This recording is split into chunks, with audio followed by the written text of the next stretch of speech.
Now, Sunday Times #1 bestseller, which is a phrase I absolutely adore. Kevin John Davis is with me now. We're going to have a little bit of an answer about a forthcoming book and more stuff too, but we'll do a bit more explaining on his role in a magical universe as well. Last year, we saw him hit the top of the charts with 42. This took a little look at some of the world of Douglas Adams and some stuff that many a fan will not have seen before. And he's with me now to explain exactly what he's been up to. All right. It's nice to see you again, Jason. Good We'll to have to see you meet one too. day in person. We keep doing this virtual thing. Yep, that'd be good. Maybe on a tail day, we can dig out the Yeah, or 25th of May and something. try and find somewhere to be. Busy towel day yesterday. Yeah, you're surrounded by towels even as we speak. I was. There's my original 19 no where is it 1985 towel, which was by a company called Beer Davies, no connection to me. Mhm. A guy called Eugene Beer, who was a friend of Douglas, he's a PR man, thought it'd be good to manufacture some towels, and he tried to sell them to Marks and Spencers, but they went, "Oh, we don't do that sort of thing." So he marketed it himself, and it was a great thing. And if they come up on eBay nowadays, they're worth up to 300 quid. You can't get hold of them. It's woven. It's the text from the first novel about towels woven into the actual material. And then this other one, because I'm Wrong mirroring it, shoulder. I'm getting confused. That one is like a bar towel from the 2012 stage tour that Dirt Mags did. I saw it in London though, and very much enjoyed it. Yeah, no, it was great. And Dirt Mags is a good friend and a brilliant radio producer, director, adapter of scripts. He knew Douglas, and Douglas had chosen him to continue Hitchhikers in its original format on radio. I don't know if Mhm. everyone knows, but that's where it all began, as a very quietly on Radio 4, a little six-part radio series, and it just went boom, and suddenly he was rich and famous. And He's I a mean, very lucky man. it was, yes, Not so but lucky in later life, because no, unfortunately he died way too young. I know You it. know, at 49. It was a Yeah. terrible shock to all who loved him and knew him, and people that loved his work. Just wished he'd been surviving and doing more these days. Who knows Yeah, what he would have eventually done? there'd probably been ream upon ream of Dirk Gently and the rest out Well, there. maybe. I think he would have done more serious science books. Mhm. All his reading at that time in later life was about real science. He was fascinated by ecology, became a great champion of things like the Dian Fossey Gorilla Fund and Save the Rhino International. Found a patron of that, and yeah, he just became fascinated by evolution, the evolutionary science, a little bit of more space physics and astronomy and things. He was an avid reader of all that kind of stuff, and I think a book on that line might have come out. Mhm. Did you ever Well, read his only factual book, the which one? We're talking Last the Chance to See? last chance. No, I haven't. I I have to admit. recommend it because it's actually one of his funniest books, and it was Mhm. his personal favourite out of the things he wrote. It was about his journeys going around the world looking at endangered species, Mhm. and there's all the sort of dealing with corrupt officialdom at foreign African airstrips, and getting lost in the jungle and staying Mhm. at these grotty places full of insects and lizards and things. It's really fascinating, and he makes it so funny, based on his adventures. That's one to dig out the library or down. In fact, I tell you, I'm not sure whether I've heard of it in audiobook form, but having listened to the compilation of one lot of his work, which obviously Ali said it off the dent then, which Simon Jones narrated so wonderfully. Oh yes. I'm sure there were bits and pieces in the Salmon of Doubt that probably crossed over to that. So I think they probably did, and I mean that was Salmon of Doubt was a collection of his writings, mhm, including what existed, what they could find on his hard drives of his final unfinished Dirt Gently novel, the third Dirt Gently novel, as it would have been, mhm, and so it's a presentation of his stuff. But I mean, other books like The Frood by Jem Roberts, they mhm. managed to get some the archive material that I went and looked at later. He'd published some stuff in the back of like appendices in the back of his book about Douglas and Hitchhiker, and Then they sent me because I knew Dirt Mags, and he asked me to go and look at the archive for the final radio show of Hitchhiker, which was based on the sixth book, the official Mhm. continuation of Hitchhiker by Owen Colfer, which had a mixed reception. Let's be honest. Oh, well, Um, I have to. I did say, because I've had a chat with Owen about it shortly yeah, I afterwards, love Owen. and, He's such a and nice guy. really lovely fella. And Yeah, I have to admit, I didn't settle into reading the book, but the audio book with Simon Jones doing it, and then the series that Dirk made from it as well, yeah. that brought it to life for me, and it fell into place then. I loved Simon's version of Zaphod, and Simon, who's not a natural casting for Zaphod, let's be honest, but he's Irish accents that he did for the Mhm. Irish characters, just very funny. And yeah, Simon's a great bloke, and I haven't been in touch with him for a while. I must talk to him again because this new book coming up. I think maybe I should talk to all the surviving cast members and Mhm. get their take on it now, all this great distance from the television show. Yeah. It would be nice to, but yeah, Simon did a good reading. There are lots of different audio books of Douglas's work. He did some himself. Various actors did them. Stephen Moore did an abridged version, Mhm. which I quite like. The bits I've heard. I'm not a completist in a way. I'd like to be. I don't think I have deep enough pockets to buy every version. I mean, I've got a friend, Dave Haddock from ZZ9, the I've official spoke to fan Dave club. a few times. Yeah. Dave is great. He collects the novels in every language possible from all over the place. And and I've now got to say, because he found one more, if you discount English, it's been translated into 42 different languages. That's The good. original books, and so that's extraordinary. The number And keeps coming back. yeah, it's just great. So no, Douglas has an international audience, which now that we're crowdfunding, if you go to unbound.com, you'll find Mm. the pages for last year's book, which is a treasure of his archive, and the forthcoming book, which will be out sort of probably October next year, is roughly what we think. Which is the I never could get the hang of Thursdays, we've called it, to give a little catchy phrase, which is something Arthur Dent says at one point in the Hitchhiker's TV series, and that's what it's going to be. It's going to be a book about this, the last remaining long form Douglas Adams material Mhm. that's never been published is the television scripts. And this is the cover I designed for the script of episode 5. It's, as you can see, that's how much there is. It's And that's just quite, episode 5. that's just episode We're 5. talking a So I good thought, good inch and a half, 2 inches thick of paper there.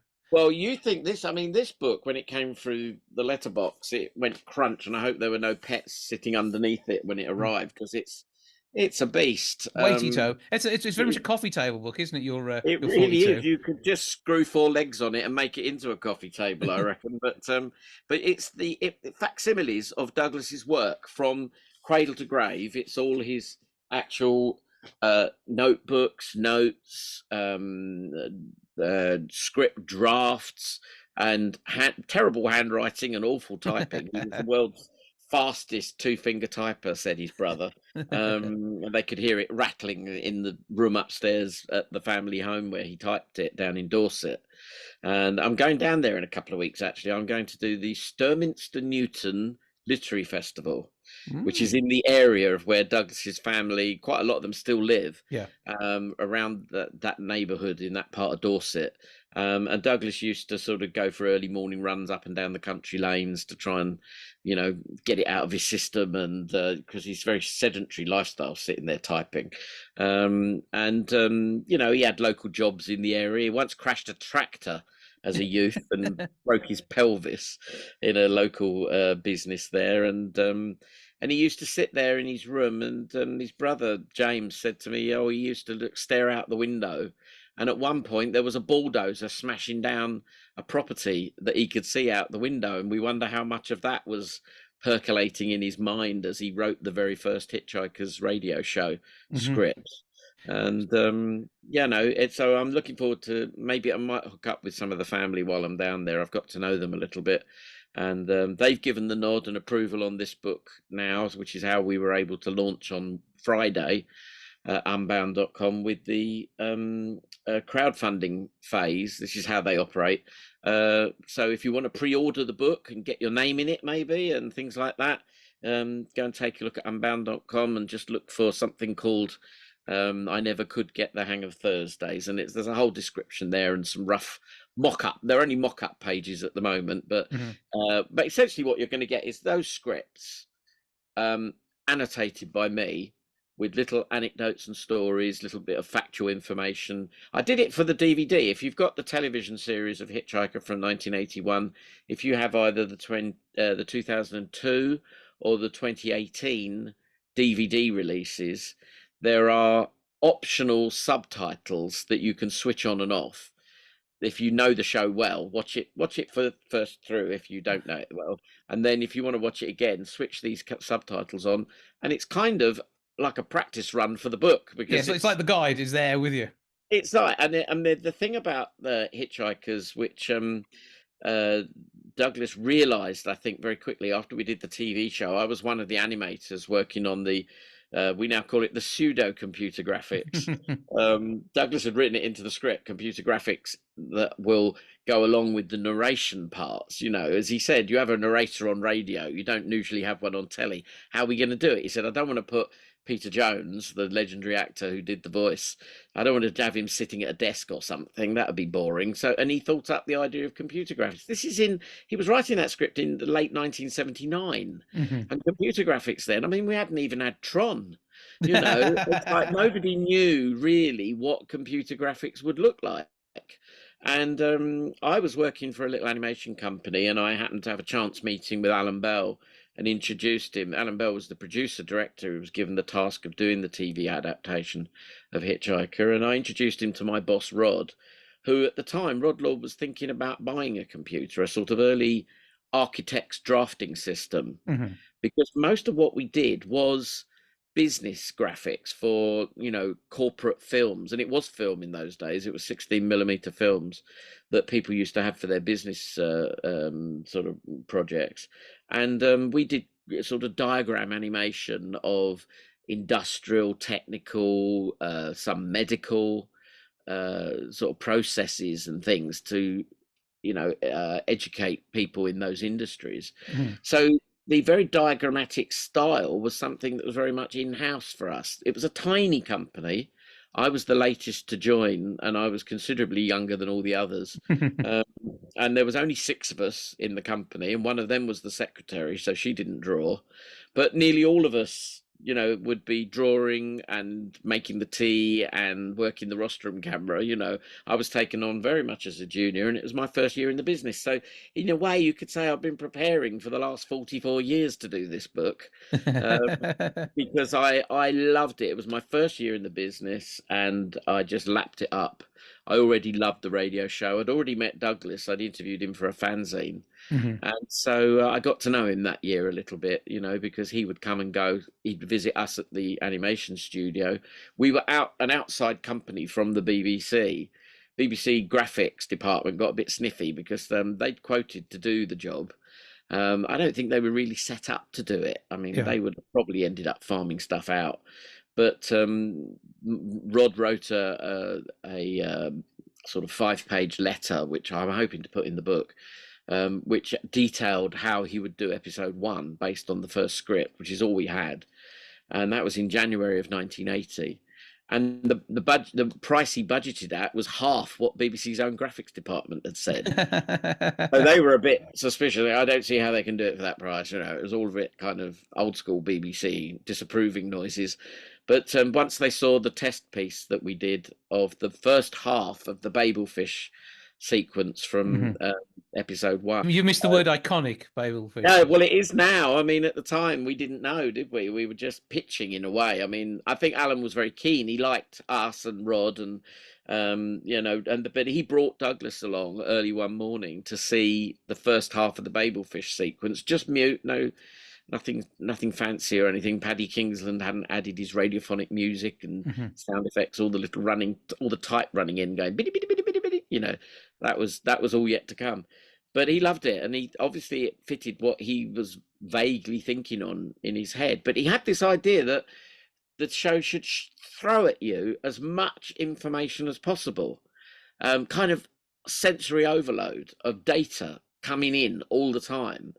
A lot of it extraneous and nonsense, but it was, in a way, it was the first ever TV show that was designed for people that could freeze frame on their video recorders. In those days, video freeze frame wasn't terribly good. You It's a remember, it was all little bit stuffy wobbly, and yeah, and you'd and get video shash all over it, and and only about 400 lines, and not the wonderful yeah, 625 it was broadcasting. yeah. Well, that's it. And the thing is, the Blu-ray that we did in 2018. Unfortunately, the company that was employed, another outside company, was employed to do the remastering. They were used to remastering film, and I can't go into the technicalities of it, but it is quite complex. If you scan film at a high resolution, it can look amazing. As you know, if you've ever Mhm. bought a really good Blu-ray of a movie, they can look fantastic no matter how old the movie, because they scan the original 35mm negative. Yeah, and it was Um, chemical then rather than the it digital was, pixels we got yes, now. and then but television, of course, made in those days. I mean, there were union agreements to make sure that the film department at Ealing always had plenty of work to do. There were union agreements that a certain portion of the program had to be on film. Now, Monty Python used to make great play of this. They did a sketch about a guy going from the video studio set, going out the door, and suddenly he's on. Wait a minute, I'm on film now. What's going on? And then he'd step back in. So they made a whole thing of that. Well, us old Doctor Who fans, and classic television fans. I mean, I have Talking Pictures TV is on the telly all the time. We're always watching old telly. But I love all that, and I get it. I understand where it was all coming from. But a lot of people don't quite understand. And some people just can't see it. Some people can't see that, all the location stuff and anything that was shot at Ealing Studios was on film cameras, 16mm film.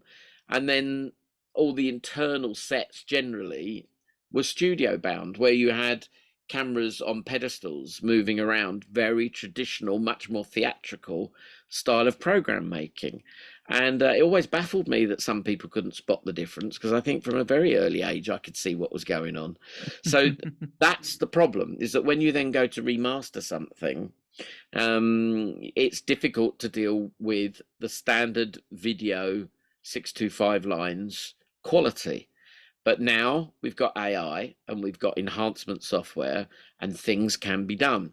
In 2018, it wasn't done very well, I have to Yeah. say. As an outsider, as a freelancer, I can point fingers at the BBC and say, you got the wrong people. But maybe those people now know a bit more about it. I don't know. The people who do know all about it are my friends who do the Doctor Who Blu-rays, Mhm. because they're taking very old television. Some of it, yeah, is the old what was it, 405 lines, Yeah, black and William white. Hartnell stuff, Yeah. and they're doing amazing things, blowing it up to brilliant HD quality. And also Mark Ayres, who's a great champion of the Radiophonic Workshop, and who worked on Doctor Who back in the 80s and wrote music for it. He's a genius, and he's got all the software and the knowledge. That's the important part of how to use it. And he manages to take a mono soundtrack, and by alchemy, I mean, in another age, he'd be burnt at the stake. He blows it apart into 5.1 surround sound from this dodgy old recording. Some of them are even taken from fan recordings on quarter-inch tape, Good when old reel people, to reel. and they saved episodes that no longer exist on film. Mhm. But you've got the quality audio, and Mark does amazing things with it. So I would like one day to have another go and remaster Hitchhikers again properly, using all the latest technology, and it will look even better than it does. But still, regardless, the 2002 box set of DVDs, I still stand by, because they still work. The picture is good, it's fine, it's just, you can celebrate it that way and watch the show and enjoy it for what But it was. in many ways, it almost fits better than having it in full HD, because it tells its story in its own way. There is a psychological thing of, like, knowing. It's very, I don't know if you find this, but it's very easy to look at something and go, oh, I can see what era that television program is Mhm. from. You can make a pretty good estimated guess Yeah. of a bracket of so many years and say that looks like late 60s, and this looks like late 70s, and oh, that's definitely an 80s program. When now, since we've gone post millennial, in the last sort of 20 years, it's getting hard now to pick it apart and Mhm. say, when was this thing made? And in the end, it's going to come down to music, sort of styles, clothing, Mullets. fashion, Yep. generally. It's actually quite difficult to see how the picture is dated in the last 20 years. Mhm. Especially now that we can preserve things and keep them digital and sweeten them up and make them look amazing. So that's a long term thing. But the book, this new book, I'm hoping will celebrate how it was done back then. But you'll be able to read it in HD as well, that's the thing. Yeah, that's right. Yes, yeah. I mean, in this one, I mean, some of the pages were a bit tiny, so we did do transcripts. Some of the writing, I thought, well, especially the handwriting, Mhm. we'll have to transcribe it, and so we put it in plain text to help people read it better. But it's quite nice going through his handwriting, trying to work out what he said, especially when he scratched things out. But there you go. But for the TV one, yeah, we're going to do that. And the other thing is, I've got something else here. Is explaining techniques like how we did that. This is the actual Hitchhiker's Guide to the Galaxy you're holding up. It's not the one in the TV show. It Mhm. was made just a couple of years later, struck from the same mold. Yeah. So it's an identical copy. The buttons are just tiny bit different, but that's a very nitpicking thing. Only a fan would know that. How they did it back then, the problem was that in the old days, if you put a picture within a picture, it had to be lined up ever so carefully, and if you were going to put the graphics onto this screen, you would have to lock it off, and it would have to be square on, and they would have to then jigger around with All sorts of the mats and things, the yeah. vision mixer. Yeah, would have to put it into the screen. Well, Alan Bell, for all his faults, and he didn't get on with Douglas Adams particularly well, which is sad for me. I got on both with both chaps, and I will talk about that. I'll be very honest in the book about that relationship. Um, Alan was very keen to push the envelope, and he had a very good visual effects man, Jim Francis. Both chaps have passed on now, sadly, but I've got interviews with them from when I did it back ages ago, so I can quote them. They wanted Arthur Dent to be able to hold the book and to move it around, and the picture would still be on the screen. Mhm.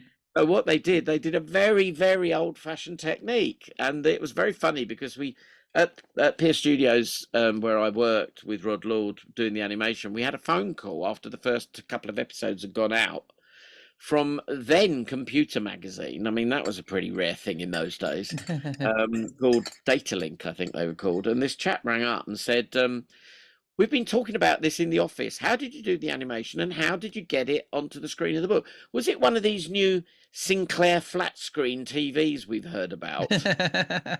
But no, you're a bit early for that, mate. No, this was done in a very old fashioned way.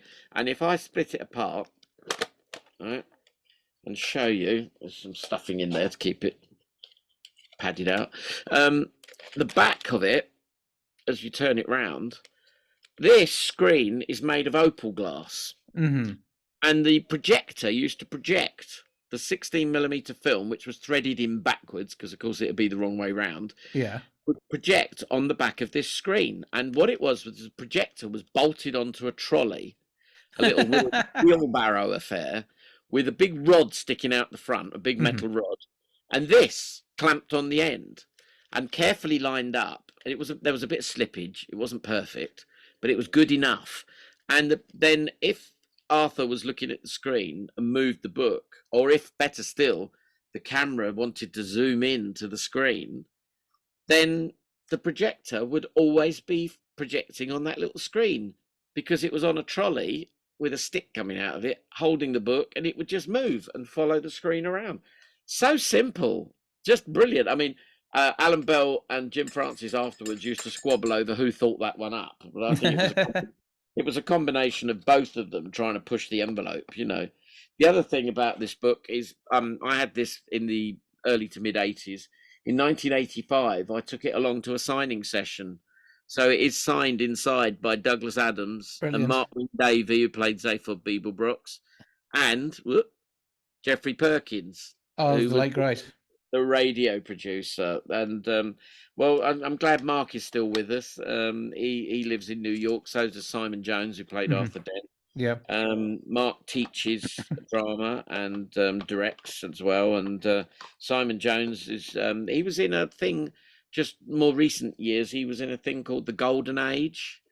It was like the American New York version of Downton Abbey. Oh, right, yeah. Yeah, and he was playing the sort of Carson the Butler role, the very British butler in a New York of 120 years ago. So I recommend that series. I quite enjoyed that, and he's got a nice little role in it. And I mean, he did play King George the what would it be, fourth, fifth, in Downton Abbey the movie, Yes. because he had that very tailored, slightly pointy white beard, but very distinguished when he was doing it. And they said, "Oh, I'm doing the Downton Abbey movie." He couldn't say what, and I thought, I think I can guess just by looking at him, you know. But no, he's a good chap. So anyway, I want to tell all the stories from behind the scenes in this Mhm. new book. Well, you've given us, number one, quite a reading list anyway. Number two, we know there's a book which is going to be probably about 12, 14 months away, which we absolutely going to need. Yeah, So give us all the details again on how we sign up to be part of the early adopters. it's going great. I mean, it launched at 4 o'clock on Friday, and I don't know what the current amount is, but I'll just have a quick look and see if we can find out. It was well over 62% last time I saw. Give me a moment. Sorry, Technosphere. And this is not back projected onto your phone. It is actually really there. No, no, isn't that funny? I mean, we all carry these around nowadays. You know, I mean, it is what Douglas was predicting, really, back in the old Absolutely. days. You know, it's an extraordinary thing. I've just gone and lost the page. Anyway, it's unbound.com. Right. Ask me another. Oh, Well, well, it's the fact that you've got all of these the covers that you designed for the scripts back in the day when you were doing things. So I was so enjoying it. I just offered to do anything. There's various bits of graphics that are on the set. I painted "Don't Panic" on the book when they realised they hadn't really got it, and I think the graphic designer from the BBC had supplied a little bit of scrap of Letraset on paper, and that wasn't going to cut it. So they gave me this thick orange scenery paint and a hairy old brush that they found somewhere because they weren't set up in the studio for doing that kind of thing. mhm. And I didn't have time to go back to the office and do it. So I just used what I could and I painted "Don't Panic." And one day it was shown on Pebble Mill when the program was broadcast. My boss Rod and Alan Bell went and did a Pebble Mill at One interview, which is on the DVD extras. I have watched it. And they did a great big horrible close up on the book, and I thought, oh no, look at that terrible logo. But it's the best we could do at the time, and also again, forgiving old school TV, it was good enough to It was what do a was needed. Yeah. I mean, quick it's like shot. when EastEnders went HD, they had to rebuild Albert Square. It's what is needed at the time. You don't build anything extra, do you? I went on the old Albert Square, and it was, you know, you could see the brickwork was just vacuum formed plastic, and it was peeling at the corners, and they had to keep stapling it back down again and things like that. So the new one, they've used real bricks, I gather. So you know, that's the thing. I'm gonna have to Google this. I can't believe I lost the. I closed it by accident. The let me go to my. If I go to my Twitter account, you'll find it there. If you look for me on Twitter, Yeah, Kevin John Davis, and on Twitter, or X as we now call it, you'll find me there. So and you'll be able and to see the percentage, but it's I not was going to be not. far off ready to roll. And anybody else added in is just an absolute bonus, isn't it? In actual fact, because they last time they did it on Kickstarter, this time they're doing it on their own website. So it's not dependent on reaching 100%, but I'm sure we will. Last time we got 100% on day one. I mean, it's amazing. It's Douglas's name still sells. It still attracts people Well, in that way. I think your name helps considering your history as a part of this and being Well, I part of think the that's TV show. for the aficionados. That's very kind of you to say. For them, yes, probably, but they know who I am. But I'm not well known. I'm you know merely I'm sort of what was it, Boswell and Dr. Johnson? You know, it's that kind of thing. I'm the Boswell character. I'm celebrating the awesome work of Douglas Adams. That's my role. I see that the British Comedy Guide gave it a good plug the other day. That was nice of them. We went live to India at one point yesterday as well. So, you know, that was great. Right, here we are. So you go, it's unbound.com/books slash. So I could never get the hang. I never could get the hang of Thursdays. Got to Yeah, get the quote right. you have. I think there were minor differences between the book, the play, the radio show, the stage play script, the album script, and that. There were minor differences, but essentially it's that. I never could get the hang of Thursdays, says Arthur Dent. So yeah, if you go there, you'll find it, and please do pre-order the book because it all just helps gather momentum, get interest going, and make sure that it happens. It is going to happen. I'm convinced. I'm not really too worried about it. I know last time the 42 book it went 700% over its target. So I think we will we. see similar here. I don't think there's I going to hope. be I don't. I anything. think I'm realistic. I understand the TV version is not every fan's favourite version. It's Personally, not the film though. oh well, that's a whole nother controversial issue. I felt sorry for the film guys when they got a bit of a pasting. There was a very strongly worded review written by somebody I know who took it to pieces, but I didn't feel that strongly about it. I just thought they the problem was after Douglas died, they got Kerry Kirkpatrick, who'd done Chicken Run and things like that. Mhm. He revamped the script and they slightly Americanized it, and the problem is they played with Douglas's words. He's finely crafted written words, the sentences, the musicality and the dialogue and everything. They were trying to shorten it because Yeah, there's bits that felt rushed, and I think if you hadn't seen proper versions of it, yeah. then you wouldn't have known. But you and No, you'd have and I gloried think in those like my jokes. son, my son is 30. Well, he's going to be 32 soon, but he's 31. And when he was a kid, when in 2005 when the movie came out, that was his first encounter. Really, he knew that Dad did something to do with something called Hitchhiker because he hadn't seen it, he hadn't got immersed in it. So that was his version, and young people and people that had not encountered the title before seem to enjoy the movie more. And the fans who have died in the wool, fans that loved the radio or adored the books, and or whichever version you first came to it, the stage play or the record album, which was a whole different recording to the Mhm, radio show. That's a whole sub story. um there are variants. Whichever variant brought you into the fold, I hope you still enjoy. mhm. As Douglas said, when something new comes along, like because he used to have people when he was working in CD-ROMs, people would say to him, "Does that mean the end of books?" And he went, "No, no, no. Any new technology, it just means everything that went before just shoves up a little bit on the shelf and makes space. It's all still there. We Everything's buy a new still there." shelf. Yeah, yeah. Or you extend the shelf. Yeah. It works every time. Well, it's yeah, Neil Hannon doing it so long, and thanks for all the fish is still a wonderful piece of music in my Oh eyes, yeah, whatever, yeah, yeah. however you look at it. That But was a lovely. I enjoyed that opener as well. so Yeah. that was wonderful. But I say the TV series was yeah, how many people will have visited this first in the 80s, and whether those of us who sat there with the transistor radio at the age of probably about 6 or 7, listening to this strange thing on the radio and being amazed and enthralled by it, though, have all got different entry points. There is something there for absolutely everybody. This book is going to be truly amazing, I'm sure of it. Kevin John Davies, thank you for joining us, telling us a few of the stories, and we look forward to seeing the paper version of much of what we talked about in the not too distant future. Thank you very much. Thanks for asking me again, and I hope to get to talk to you when the book is a reality, when you can actually hold it in your hands and look through it. I will be there. See you soon. Cheers, mate. Thank you. Bye bye.